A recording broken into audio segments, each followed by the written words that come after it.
Hi, Statesman Nation. Welcome to another edition of Coach's Corner. Today's guest is Alan Friesen, head track and field coach here at William Penn University. Coach, appreciate you joining us for a few minutes. I know you're my pleasure. Even if it's summer, you're super busy, right? It never stops. It's always going. Never stops. That's right. Okay. All right. We've got 6 numbers that you've picked where they correlate to all these questions right in front of me. So we're going to get right into it so you can get back to more important things than talking to this guy. So. Oh no, you're more important than anything I'm doing right now. Oh, okay. Nice lie. I appreciate it though. All right. Number 2. Why'd you choose William Penn? Why'd you choose to become the William Penn track and field coach? I don't know if I chose William Penn or William Penn chose me. Sure. I mean, Either way. under the circumstances, I was at Dana College in 2010 when they closed, and the very next day that they closed, Greg Hafner, the former AD here, called and asked if I was interested in the job.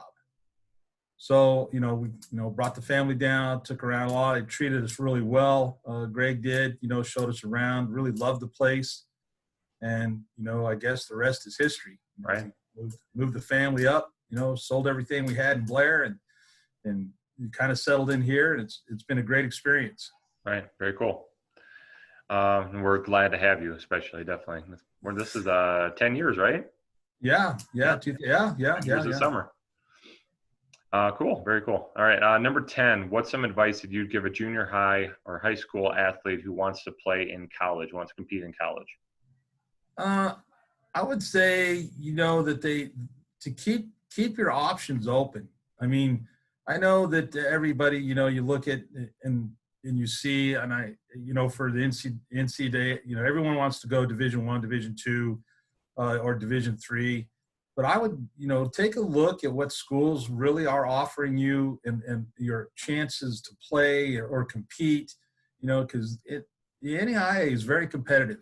Oh, yeah. And I think sometimes the NAIA can offer a lot more to young athletes than they might not particularly get at a bigger school. I think the attention they get at the NAIA is pretty good. A lot more one-on-one, I think. I think they're, you're part of a greater family.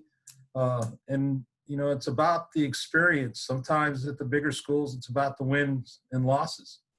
And, here I think you can come in, be a part of a family, have a great experience, a great college experience, and be successful.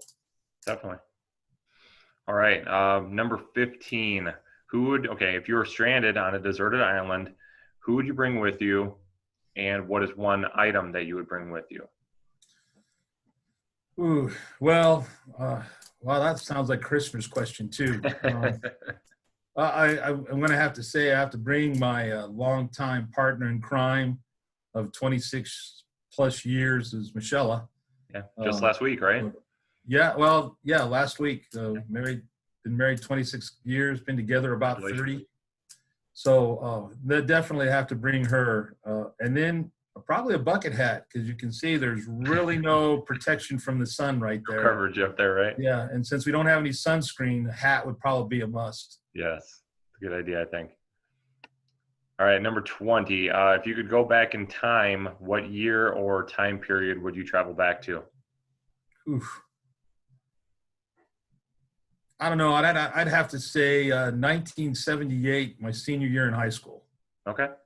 Had a lot of fun. The friends I had in high school, our senior, the group that we hung around with were a great bunch of guys and gals. Just had a tremendous amount of fun. Very cool. That was just a couple years ago, right? No, just a couple. I won't do the math. All right. Number 25. What is something you learned just in this last week, or maybe not even last week, but pretty recent? What's something that you learned? Well, I've learned. That's a tough question. I've learned that today's society has become very intolerable. We're quick to jump on all the negative. We're quick to bash people. We're quick to judge people. We don't seem to want to communicate in a nice, peaceful manner our differences, whether they be cultural or idealistic. I think it seems like more and more the way we get our ideas across is through violence rather than through communication, and it's sad. It is. It's very sad. It's distressing to me a little bit. I think it takes away from everything this great country has to offer.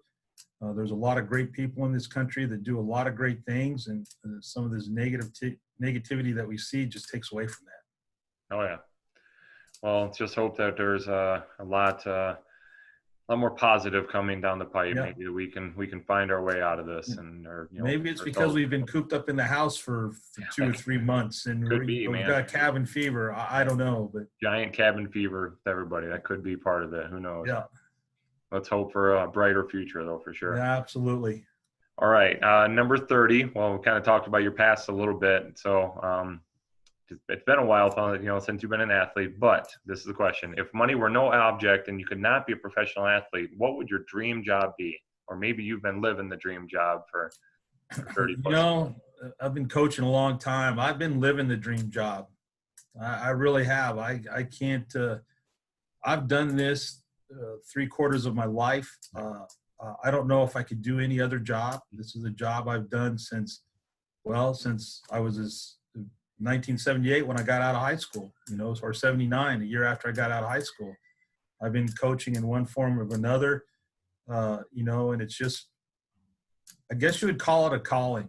It's something that I felt like I was kind of born to do maybe, and it's been something I've done, and I've never done it for the money, because there's been some jobs that didn't make any money. Right. But I've done it because I love the opportunity to be around young people and hopefully be a mentor and guide them in the right direction. Definitely. Well, obviously you've enjoyed it, so hey, there you go. At least 2/3 of your life you've been pretty. I've lost all my hair because of it, but it's nothing's free, right? No, nothing comes free. You're right. Awesome. All right, Coach. Before we sign off, shout out time. Whoever you want to shout out to. Well, I'd like to shout out to my family, my wife, Michelle, who's been an absolute trooper, greatest coaching wife ever. And I say that from the bottom of my heart. All my kids, my grandkids, all my brothers and sisters back home. Hey, how are you? Hope you're doing well, keeping safe. And then lastly, to shout out to the Statesman Nation. Thank you for everything you've done in support of me and my family and all the great times we've had. Definitely. Well, we're so glad to have you coming up, here on the 10th anniversary of your hiring. So It's been an awesome 10 years. Doesn't seem like 10 years, man. Oh, right. I remember when that was announced. I'm like, wow, okay. But yeah. Who is that guy? Yeah, right. Who's this guy? It's a good call. Good job, Greg. All right. Well, once again, Alan Friesen, our head track and field coach here at William Penn. Thank you, Coach, so much, and have a great day, great week. Have a great year, because it's a great day and great year to be a statesman. So yeah, absolutely. And all right. Have a good busman's holiday. There you go. Talk to you later.